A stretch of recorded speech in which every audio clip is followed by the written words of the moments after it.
Welcome to the Find My Catalyst podcast. This podcast is designed to help you find your catalyst, that nudge to help you do the things you want to do better and faster. I'd like to go deep on something today, events. And this is one of those things where I typically get pretty good feedback on both event strategy and tactics and have questions around how can we do better when it comes to building out our strategy and then executing on the tactics associated with that strategy when it comes to events. So if you are, like me, excited about the 2024 fall event season because you're either speaking at events or you are planning on attending events, this episode is for you. If you're thinking about building an event, this episode might also be for you. And if you're thinking about investing in bringing a team or maybe investing in yourself going to an event, I think you're going to find some value in this episode. Let's first start with talking about the different types of events out there. Now, there are some trade shows that'll be out there. And those trade shows, typically you'll have an expo area at the trade show. I'm speaking at one that is focused on learning leaders in December at the Learning Guild, Learning 2024. And there will be an expo hall where they will have vendors there that are sharing some of the new technology that they're working on, some of the areas that they focus on solving specific problems. The expo hall is a great place to walk around and get to know who are some of the names, who are some of the brands, who are some of the folks that are out there. One of the challenges with expo halls is a lot of times the vendors are measured by the number of scans they get. So they scan badges rather than hold conversations. So be careful about that. But large events, large trade shows usually will have some kind of expo hall. And then with that expo hall, they'll also have breakout sessions. Those breakout sessions could run anywhere from 25 minutes to 45 minutes to maybe as much as 55 minutes, depending on the structure of the event. Some will have hands-on workshops, and those sessions might take up to 90 minutes. So they put two breakout sessions together. And you'll see different approaches depending on the event that you're participating in. And then the bigger things that'll happen, there'll be a keynote, and that keynote will draw a lot of people back into the event. And they'll use that to kind of keep the rhythm or theme moving along. So there might be a keynote in the morning, there might be breakout sessions, then a break for lunch, then breakout sessions, and then a keynote in the evening. And that's what you'll see in some of the larger trade show type events. Now, other events might be vendor specific events. And one of the events that we ran at SmartForce back when I was there was Perspectives, where we would have clients share their perspective of how they were using the tools and resources or the solution that we sold into their organization.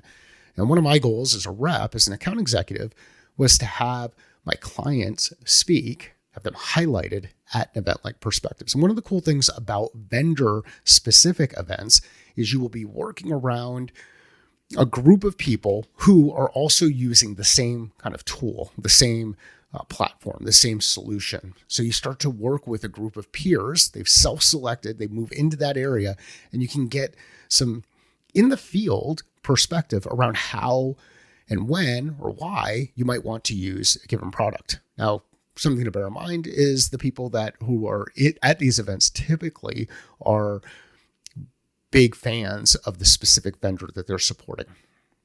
And that's okay. Because what we want to do is we want to get their specific perspective of how something works.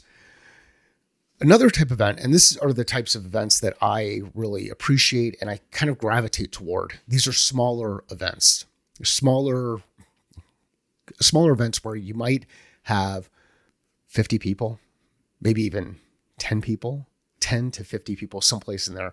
The 10 to 50 person event, I think, is one of the best places to invest time, energy, and resources, because the people who are attending that event typically are attending it for reasons similar to the one that you're attending that specific event. You're probably going to have people who are of a similar demographic, meaning they are working on similar goals and objectives. They might have a similar set of experiences. They might be a little bit further ahead of you, or they might be a little bit behind you. The cool thing about the small event environment, that event that's anywhere between 10, I know 10 starts to feel more like a mastermind, but 10 to about 50 people is where you get a lot of engagement, a lot of energy, a lot of interaction. I like smaller events. I typically gravitate more towards smaller events. So we talked about really large trade shows. We talked about vendor specific events, and then we have some of the really small events. Now, built into the margins, there are a number of other types of events that you might participate in. They might be industry specific events. They might be role specific events for a specific industry. So let's say you want chief financial officers in the automotive space. Very targeted, very specific. You're not going to have 100,000 people there that you might have at a Salesforce conference, as an example. And Salesforce is one of those conferences where someone like me can get lost. And the reason I can get lost is there's just so much to do, so many people to see, so many things that are out there. So we talked a little bit about the different types of events that are out there, and there's some other ones in the middle. And we had our first Phoenix Con earlier this year, and we had 16 people in the room for Phoenix Con. And it was a full day of workshopping where we built out our view of, we broke down a specific goal, a specific problem that we're working to solve, a specific objective, laid in a couple of different perspectives on how you might solve that problem, and then built out a 30, 60, 90-day plan over the course of a full day workshop. So there's just different types of events that you can participate in. And those are all in-person events. Now, there are also virtual events that you can go through. Okay, so, yep.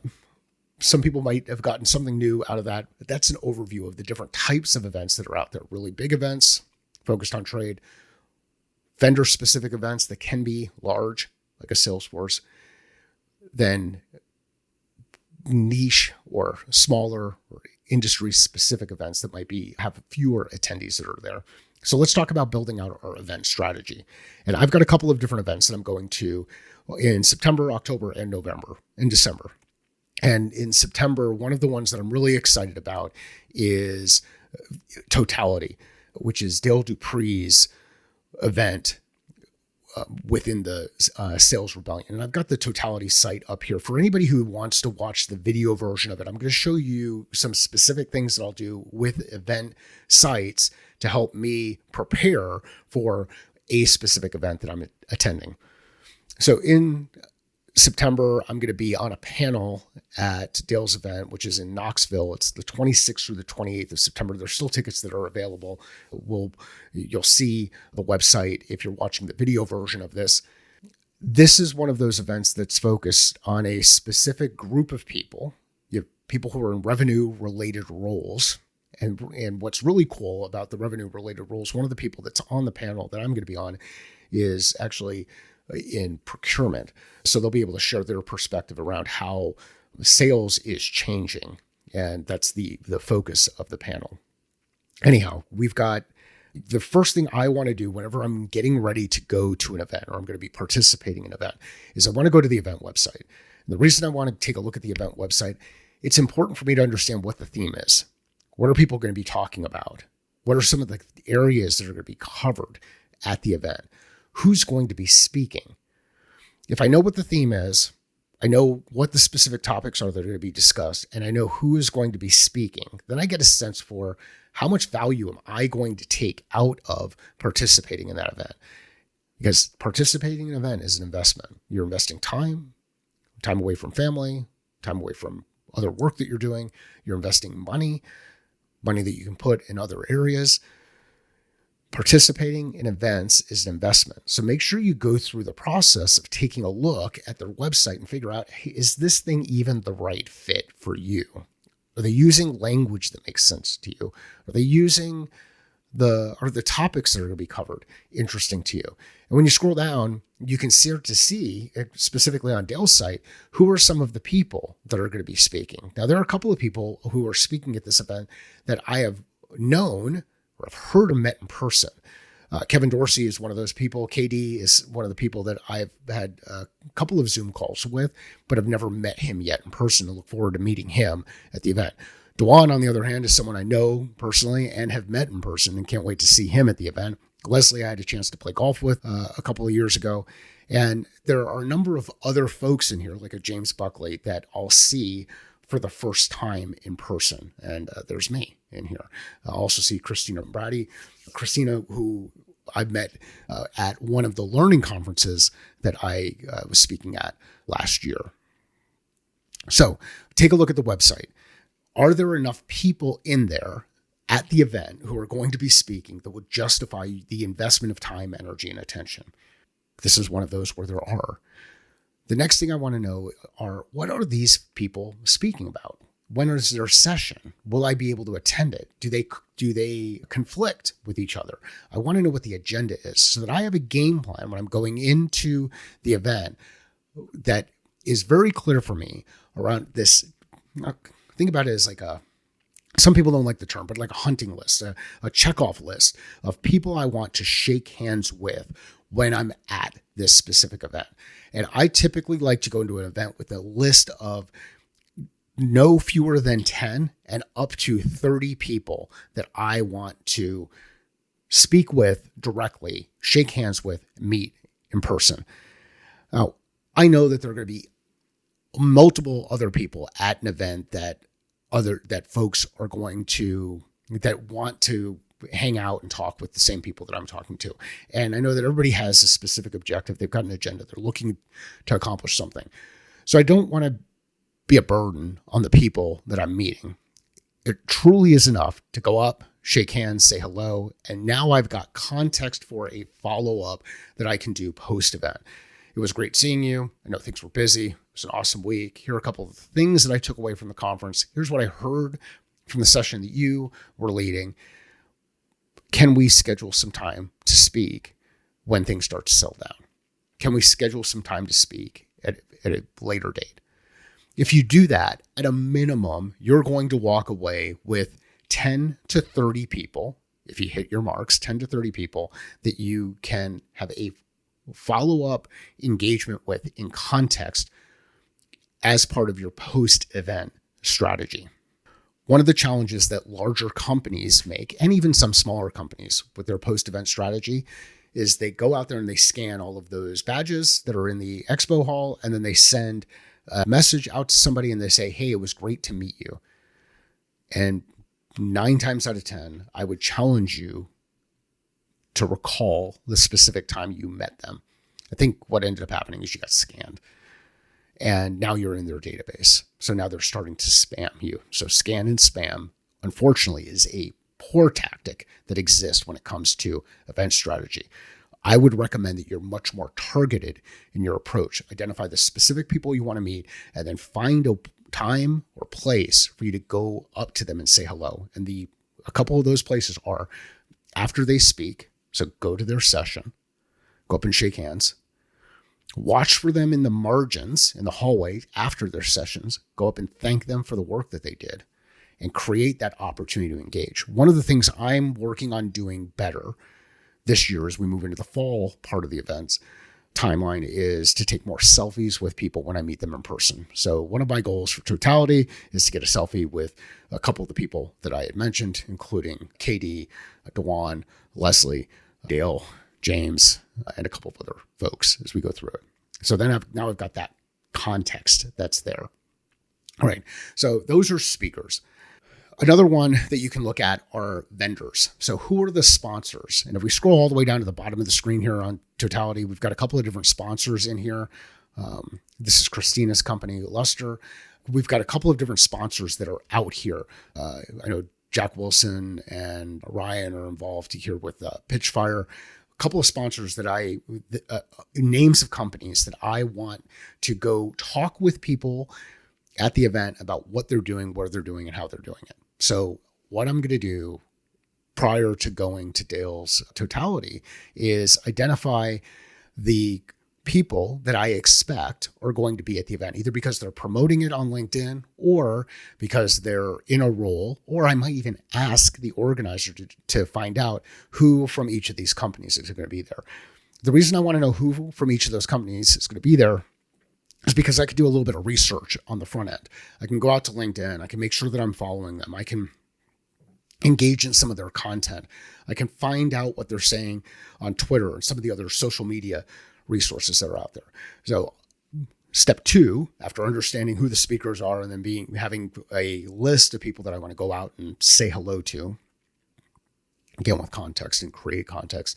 The next one is the specific businesses, companies that are going to be there, and some of the people that I might want to meet that are going to be there. So that's the second one. I want to identify specific companies and people within those companies that I should go see. Now, if you're a part of some of the conferences that I attend, like Learning 2024, which is run by the Closer Still Media as part of the Learning Guild, they will have an event app. And inside that event app, I can search for specific companies that I'd like to meet with and identify the people who are part of those companies, and then do, again, some more research, whether it's on LinkedIn or Twitter or Instagram, wherever it is, whatever social resource you want to search for, even podcasts, and try to find where are people from these companies speaking or talking. Again, so that I have context for that specific outreach. So the first piece are the speakers. That's the easy one because they're all up front and center. They use them to help promote the event. The second one are the sponsors, the companies that are there. And then the third one for me is looking at the specific breakout sessions that are scheduled based on title. I typically start with title, specific breakout sessions where I believe people who I can either help or people who could potentially help me are going to attend. What are the magnets in those sessions that are attracting the people that I believe that I might be able to help because they're interested in the same things that I'm interested in? Could be solving for leadership challenges or solving for cultural challenges or solving for a revenue challenge, solving for an execution challenge. If there's something around that, then there's likely going to be, and there's a breakout session that's focused on any of those things. It might be execution or simplifying execution, getting to the yes, which is one of the ones that I typically get picked up for at events like this. I can make sure that I put in my calendar that I want to participate in that specific breakout session. And the reason I want to participate in that breakout session is I want to hear all of the questions that are asked. I want to see who's engaging.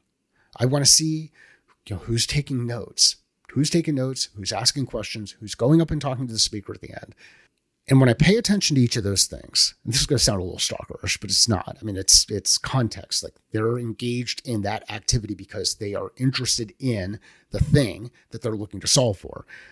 Then I'll find them in the hallway as they're working through the event, or I might find them at lunch when they're having a bite to eat, or they're standing at one of those the countertop tables that sit in the margins or in the hallways of the event. And I will let them know that I saw them in the session and ask them what they got out of it. I'll introduce myself. This is a hard thing to do for an introvert. Well, I mean, I've figured out ways to get really comfortable introducing myself in these environments. I kind of play an extrovert when I go to events. The thing that makes it easier for me or simpler for me is then I can reach out to them or engage in a conversation in context. We're both at the same event. So we're all in the same kind of time and same place in this at the same time. We also are at the same breakout session. They might have asked a question. I might have asked a question. They might have went up and talked to the speaker. We've got some similarity that happens there. When I start the conversation with them, it's about questions. It's not about pitching things. It's not about sharing things. It's not about sharing what my perspective was. It's about getting to know them and asking some specific questions. So at the top, it's understanding the speakers. In the middle, it's knowing who are some of the companies that are going to be there. And you can actually search for speakers by company, if that's something you're interested in doing. Look at sponsors, look at people who are speaking. And then the third one is make sure you identify the specific sessions that you're going to attend. And when you attend those sessions, observe, look around the room, get a sense for the questions, who's asking what questions, and figure out ways that you can engage with them in the margins. My favorite part of events, and I'm going to another event here in October, which is GTM 2024. It's part of Pavilion. And again, there's a number of keynote speakers or folks that I would like to meet directly now. I don't know that I'm going to be able to meet Kim Scott right out of the gate, but I'll be able to go connect up with AJ Bruno, who we've done some things with before. I'll be able to connect with some folks that I've not seen in a number of months or even years. But I know that there are a number of speakers here at the Pavilion GTM 2024 event that I will want to say hello to, shake hands, connect with, and again, take those selfies. Now, for an event like this, the agenda, if I go to the agenda and I take a look at specific sessions, I can see the individual tracks that I want to participate in. Like I know that Kathleen is going to be here for welcome remarks. I know that Sam is going to be there. These are all earlier ones that are going to be kind of obvious that we know that we should be going to. This session here where AJ is going to be working with CEO and founders around structured networking might be interesting. Create some time and space. It'll be good to see Sangram and Jocko, where they're talking about GTM, but I want to build out my plan based on the specific keynotes that are happening. And sometimes these sessions they'll have like this one does, a search, and I could search here for leadership. Now it's a GTM event, but I want to see what sessions are going to be focused on leadership. And it looks like it shows in here in the margins. I can choose which ones, main chains, how to unlocking the power of your partner. And for those of you who are not watching this on YouTube, if you go to YouTube, you can see the video where I'm actually showing you what it looks like when I'm looking at a specific event website. And I'm using the search here to find things that I'm interested in. Maybe it's culture, and it doesn't look like there's anything there. So then the next one might be some tactics. And here we go. Here's scoring big, the playbook effective CROs are using, or the $500 million journey, 8 critical steps. So now we get into some tactical things. And I go through and I take a look and see, okay, who's speaking? What is it? Someone that I've met before, would like to meet before? Is this an event that I want to participate in? And then I go ahead and I mark the interested. So typically at events, you'll have an ability to do all of these things. Now, a lot of what I've been talking about has been focused more on the attendee side of the event. And here's the cool thing about attending an event. You do not need to be a large vendor and have a booth and sponsor a bunch of things to attend an event. If the event is the right event for you, you can figure out a way to attend that event as an attendee. And I like to attend events for research purposes, just to kind of get a sense for what are people talking about in the marketplace. My preference, and I know there are a lot of event organizers who will be frustrated with this, my preference is to attend events as an attendee rather than attend events as a sponsor. Here's why. In a lot of the earlier stage companies that I've got a chance to work with, or smaller companies that I've got a chance to work with, there's not this huge budget to get a booth and create this magnet that's going to draw a lot of positive attention to them. So we have to take on some guerrilla techniques in the way that we approach events. And that means getting people into individual sessions throughout the event to gather information and engage directly with specific prospects that we might be interested in. So if you're struggling with determining whether or not it makes sense to invest in an event, I would suggest participating as an attendee, at least in year 1, maybe again in year 2. And I would not do it alone. I would bring at least 3 people from your team into that event as an attendee. And the reason why I would bring 3 people in is you can push out different perspectives, and then you can come back together and share notes around what you've learned. So when thinking about an event strategy from a B2B perspective, and as a leader who sells into other B2B organizations, I want to go to events where I know that the people who I serve and can support and can help are actually going to attend or are actually going to speak. And the reason I want to go to those events is because it becomes this great magnet that collects those people in a certain environment. Some people don't like this language, but it's a target-rich environment. And the reason why it's a target-rich environment, and if you don't like the language, I would say just kind of get over your own hang-ups on it. It's a target-rich environment because there's something about that type of an event that's attracting the people that you want to get to know, work with, engage with, have conversations with. It's just like a community. You can find communities out there that are virtual communities. You can find communities where they're in-person communities. You can go to a community center inside an area of your town, and you're going to meet other neighbors from that area of your town. So create your own community by participating in these specific events. And I would recommend testing first, because what you might find out is sometimes the event attracts the wrong people. Sometimes the event is more focused on promoting something over another thing. Sometimes the event is more about marketing than practical guidance and advice and things that you can move forward. So be careful about the specific events that you participate in.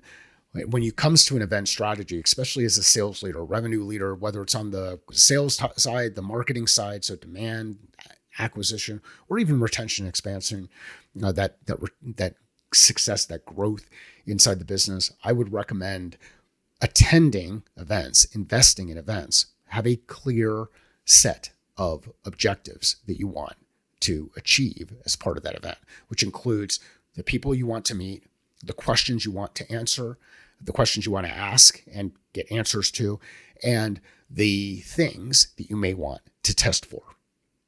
All right, that's a lot of information around events. I hope you found that helpful. I'll do a quick summary. There are some really large events that you can participate in. There are smaller industry niche specific events that you can participate in. There are vendor specific events that you can participate in. And then there are role specific events that you can participate in.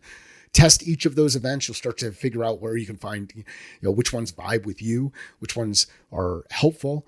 When you go to an event, make sure you go in with a plan. I like to start with who I want to get to know from a speaker perspective, who I want to get to, and that's both keynote and breakout sessions, who I want to get to know from a vendor perspective, companies that are participating perspective, and then I have to do a little bit of research there. And then what sessions do I want to participate in so that I'm engaging in those sessions where the people I want to get to know are likely going to be hanging out. I am not a fan of over-investing in booths to go right out of the gate, because I think a lot of that money gets wasted. Some of the people that come through the expo hall are just there to pick up tchotchkes. Some of them are do it to check off a box related to some of the things that they need to do to justify their investment in that expense. I think events where you have a big magnet, a booth that can draw people in, where you've got the right audience, those make a lot of sense. But I also think that organizations spend a little bit more money hoping that events might work for them, and they're not actually the right event. If you know somebody who would find value out of this conversation, please share it with them. I'm going to take this content and repurpose it in the Learn, Think, Act newsletter that we're going to push live a little bit later today. If you're not following our Learn, Think, Act newsletter, go to findmycatalyst.com and subscribe to it. It's a weekly newsletter that goes out on Sunday. It has a couple of quick bullet points. You learn something, then have some questions to reflect or think about how that might apply in the context of the work that you're doing, or the things that you're doing with family, or the things that you're doing self. So you learn, you think, and then there's clarity on a specific action that you can take. And when you apply learning, then it tends to stick a little bit better. So let's learn, think, and act. And we'll put out an event-specific Learn, Think, Act as a follow-up to this podcast. You'll kind of see how we're doing from a content creation perspective. You can subscribe to Learn, Think, Act at findmycatalyst.com. Again, if you know somebody who would find value out of this conversation, please share it with them. If you have any questions around building out an event strategy that you can execute on, so strategy, how, tactics, what, the work, checklist, metrics to hold ourselves accountable, then give me a call. Go to Find My Catalyst and book a clarity call with me. I'm happy to work with you on your event strategy. If you are going to Totality later this year, come by and say hello. That is in September. If you're going to GTM 2024 in October, come and say hello. That is happening in October. If you are going to be at Learning 2024 in Orlando in December, come to my session and say hello and let me know that you heard this on the podcast. Sales is a thinking process. Business is a thinking process. Life is a thinking process. How are you thinking differently about your process? Thanks.